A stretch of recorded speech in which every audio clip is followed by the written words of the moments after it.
In this video, I'm going to show you how to solve the trig equation sine of 2x minus cosine of x equals 0 on the interval 0 to 2 pi.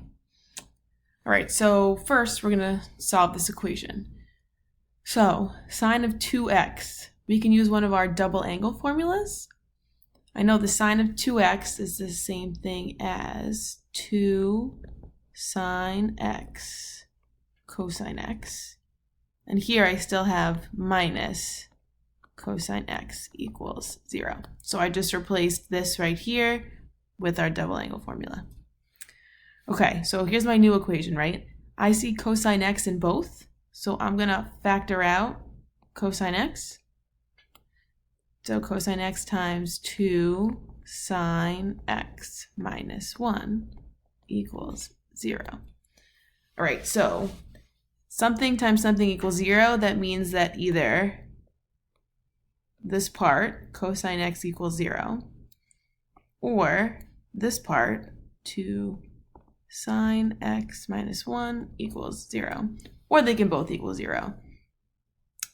All right, so cosine x equals 0, that's done. We can't do anything else to that. We'll look at that in a sec. 2 sine x minus 1 equals 0. All right, so we're going to add 1 to both sides of the equation. So 2 sine x equals positive 1. Oops. All right, and we're going to divide both sides by 2. So sine x equals 1 divided by 2.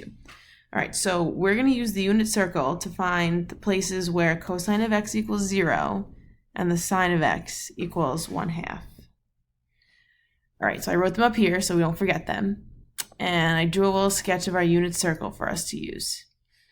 All right, so as you guys remember, unit circle, we know that our little acronym, all star trig class. So everything is positive in the first quadrant.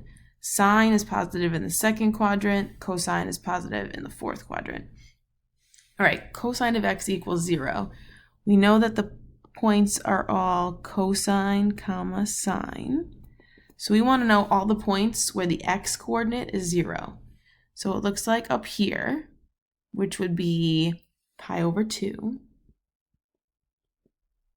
And there would also be 0 down here, which would be 3 pi over 2.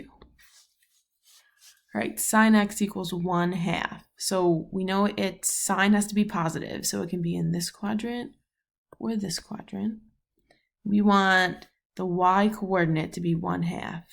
So that's this one right here. And it would also be this one over here. So this is pi over 6. And over here, it would be 5 pi over 6. So those are our answers. Pi over 2, 3 pi over 2, pi over 6, and 5 pi over 6. Those are all our values for x. So now we're done.